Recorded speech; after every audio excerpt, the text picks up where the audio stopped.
Un de vos proches tombe malade. Que considérez-vous comme le plus important? Prier la Bienheureuse Vierge ou téléphoner à un médecin? Comme vous vous en doutez, le Padre Pio conseille l'équilibre. Et où est l'équilibre? Quand cette situation se présente, que faut-il conseiller de faire? Eh bien, c'est la question que nous allons nous poser. Restez en ligne et à la fin de cette vidéo, je vous donnerai une merveilleuse prière de Saint Alphonse de Liguori pour ceux qui ont quelqu'un de malade dans leur entourage, pour les aider à demander à la Bienheureuse Vierge Marie sa protection dans les misères du corps et de l'âme.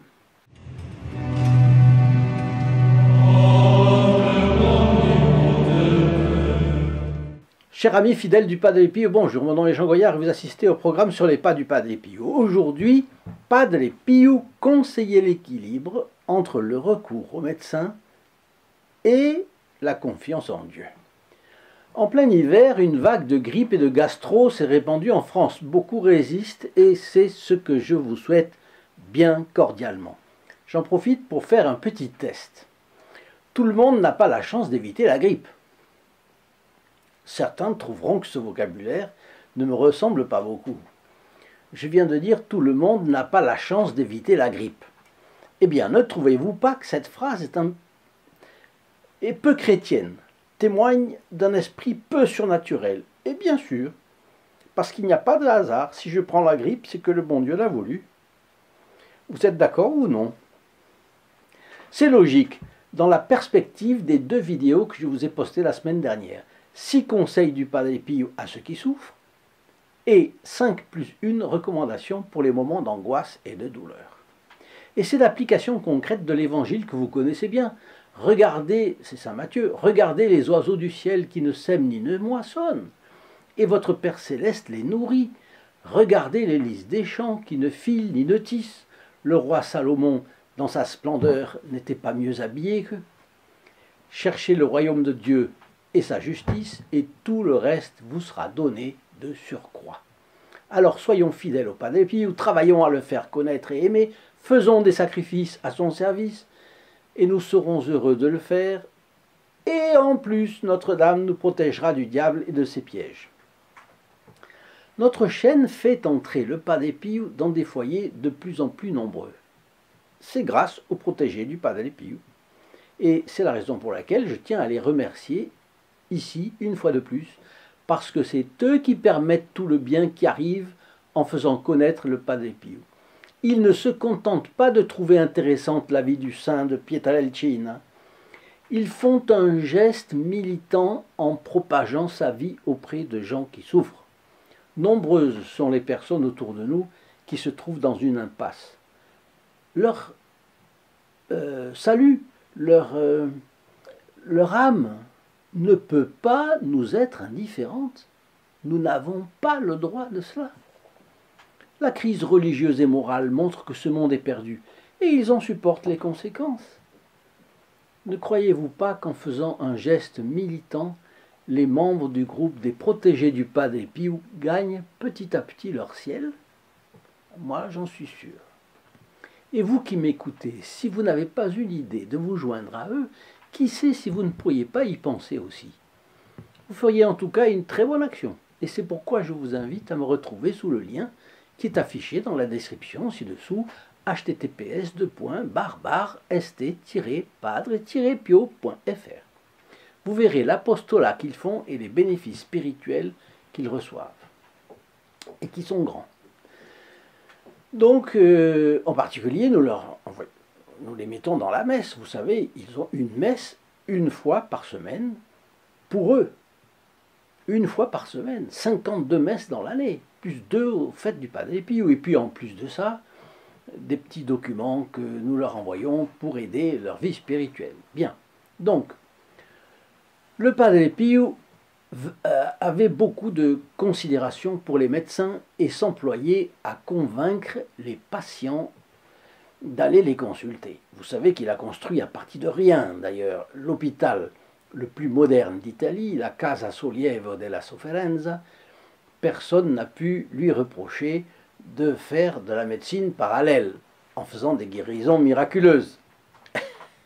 Dans une de ses lettres de 1916, nous lisons: en ce qui concerne l'état des malades, c'est le Padre Pio qui parle. Le Seigneur veut qu'on suive autant que possible les conseils des médecins.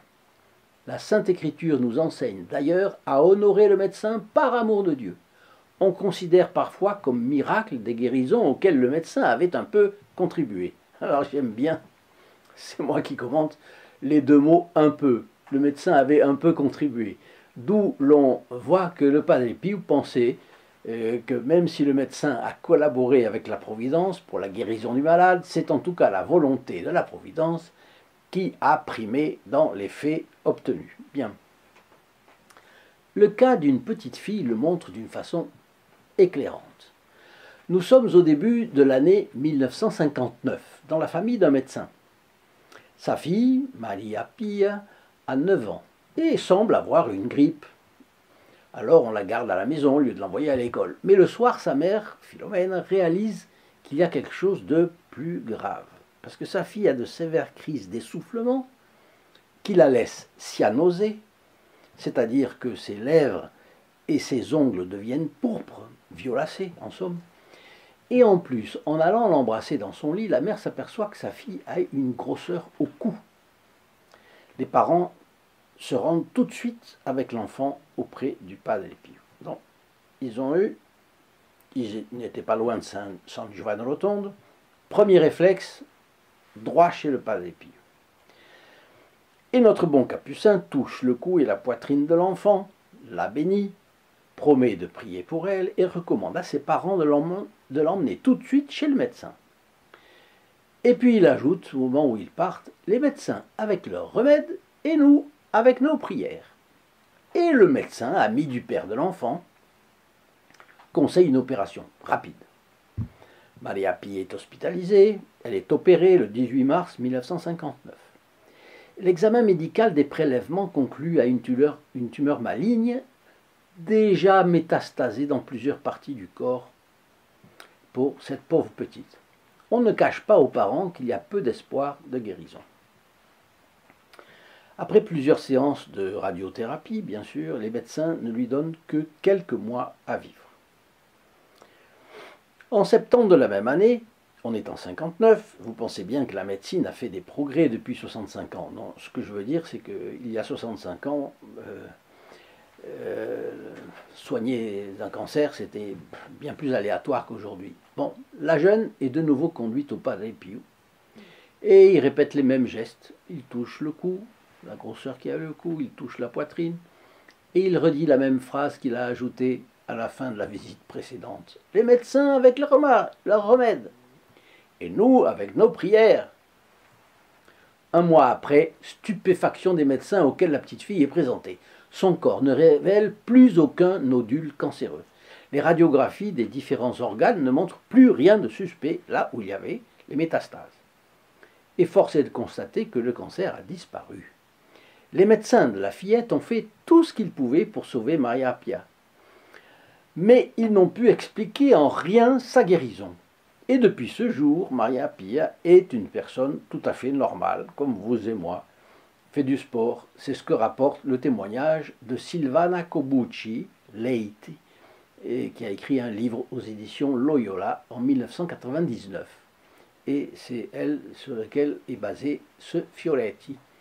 C'est-à-dire que 40 ans après, elle est guérie.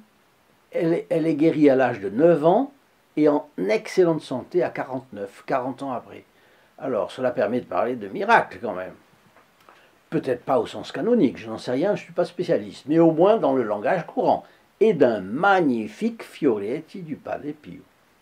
Alors, maintenant, je partage avec vous la prière que je vous ai promise, qui est extraite du livre « Les plus belles prières de saint Alphonse Marie de Ligorie, du Père Saint-Omer ». Juste une petite demande, n'oubliez pas de mettre votre like et bien sûr de partager ces vidéos, parce que si vous les partagez, vous faites connaître le Padre Pio. Prière à Marie pour demander sa protection dans les cas de maladie. Je vois, ô ma très sainte mère, les grâces que vous m'avez obtenues et l'ingratitude avec laquelle je vous ai répondu. L'ingrat est indigne de nouvelles faveurs, et pourtant je ne perds pas l'espoir dans votre miséricorde. Mon avocate puissante, ayez pitié de moi. Vous êtes la distributrice de toutes les grâces que le Seigneur nous accorde à nous misérables. Et s'il vous a rendu si puissante, riche et bonne, c'est pour nous secourir. Je veux être sauvé. Je place entre vos mains mon salut éternel. Je vous confie le soin de mon âme. Je veux être inclus dans les rangs de vos plus fidèles serviteurs. Ne me repoussez pas. Vous allez à la recherche des malheureux pour les aider. Alors n'abandonnez pas un pauvre pécheur qui se tourne vers vous. Soyez mon avocate. Votre fils fait tout ce que vous lui demandez. Prenez-moi sous votre protection. Cela me suffit. Parce que si vous me protégez, je ne crains rien. Je ne crains pas mes péchés, car vous obtiendrez leur pardon pour moi. Ainsi je l'espère. Je ne crains pas les démons, car vous êtes plus puissante que tout l'enfer. Je ne crains pas enfin Jésus lui-même, mon juge souverain, parce qu'une seule prière de votre part suffit à l'apaiser.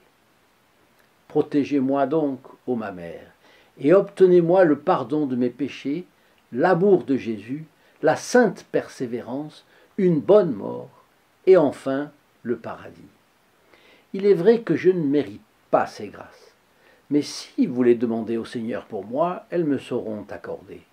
Priez donc Jésus pour moi. Ô Marie, ma reine, j'ai confiance en vous. C'est dans cette espérance que je vis. En elle, je me repose. Avec elle, je désire mourir. Ainsi soit-il. Sur ces magnifiques paroles, je vous souhaite une excellente journée et vous dis à notre prochaine vidéo. Au revoir. In nome del Padre, del Figliolo e dello Spirito Santo, e così sia. Sia lodato Gesù e Maria, oggi e